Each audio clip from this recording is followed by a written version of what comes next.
Hey guys, it's Josh. Lately I realized whenever I press on my brake pedals, right, there's gonna be this metal grinding sound. So that's why today I decided to pull my phone, right, and hopefully I can get this sound on the camera. You should hear it now already.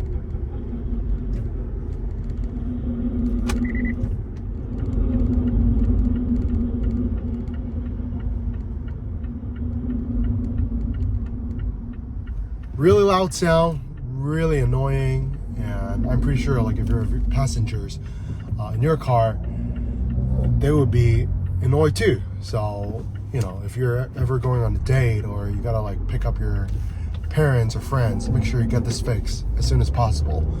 I think I know what's going on, right? Basically, it's that how our brakes work is there are brake pads on the side, and whenever you press on the brake pads is going to come together, right? And they're going to put like pressure on the rotor, which is the spinning part of your wheels. So over time, the material on the brake pads, you're going to lose them, and eventually they're going to be gone. It's going to get like thinner and thinner. So it's going to get to a point that, you know, maybe those materials, they're almost gone, or maybe it's already completely gone.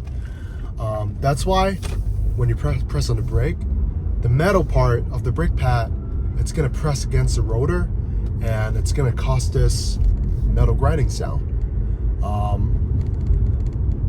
I ordered some parts on eBay, and hopefully, you know, I'm going to be replacing it myself, and I'll show you guys how to do it. Hey guys, I already got the parts from eBay, right? Today we're going to replace the rotors and brake pads.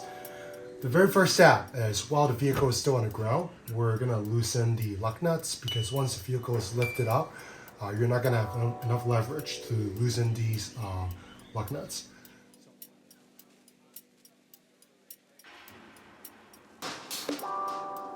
So now the second step is to jack up the vehicle.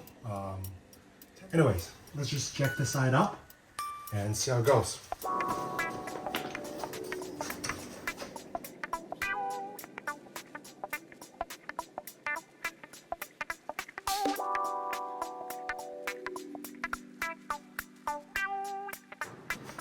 So, as you can see, it's already off the ground.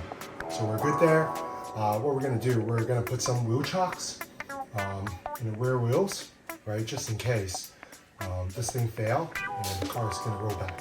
So let's do that.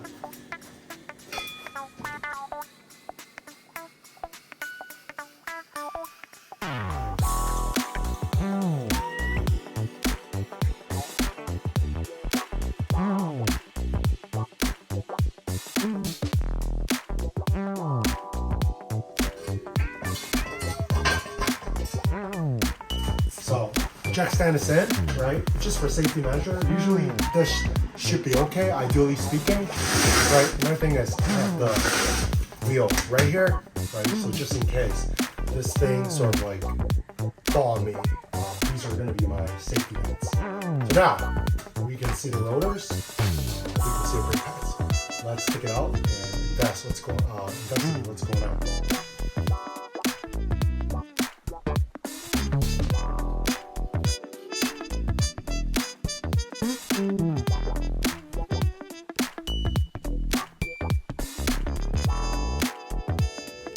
So now we can remove this guy, right? Yay!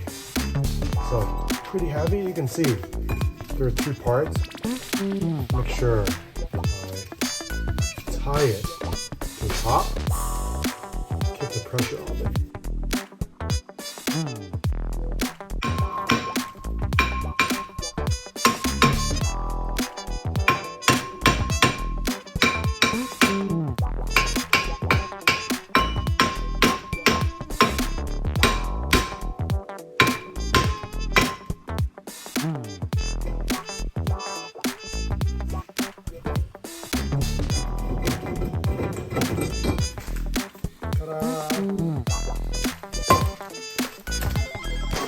Right, all this build up here.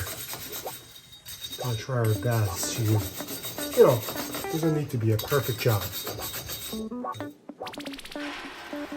Here's my new rotor. I'm gonna go ahead and put it on.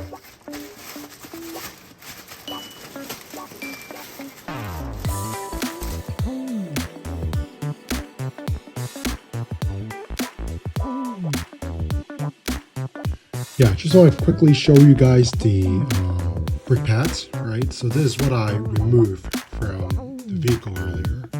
And you can see these are actually the brake pads. These are what they use to stop the vehicle when you're braking. And this is an old one. You can see this is the new one. You compare, you can see like this part here, this thick part is basically the thin part right here. So you can see like on the old one, there's not much material left. That's why, over time you'll need to replace these brake pads. So now what I'm going to do, I'm going to put this brake quiet on and also loop the pins.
So here, what I need to do is basically this part here, I gotta push it back in so I can fit it into this part here.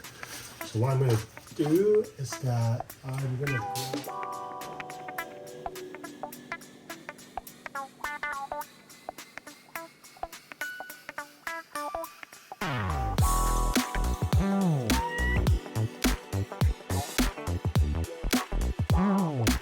now the last part for this. Put the wheel back on. Sorry, camera. Back a little.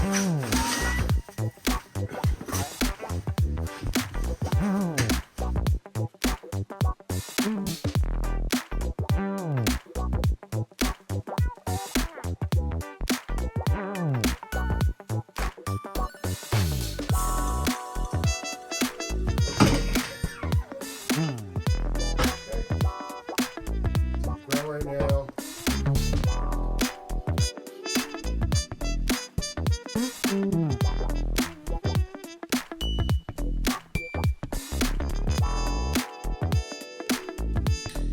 Okay, so this side's done. Parts for rotor and brake pads, they only cost me about $100. Right?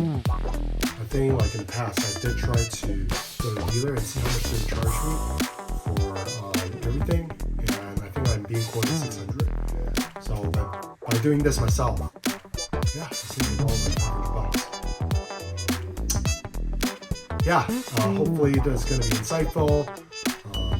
Thank you so much for watching.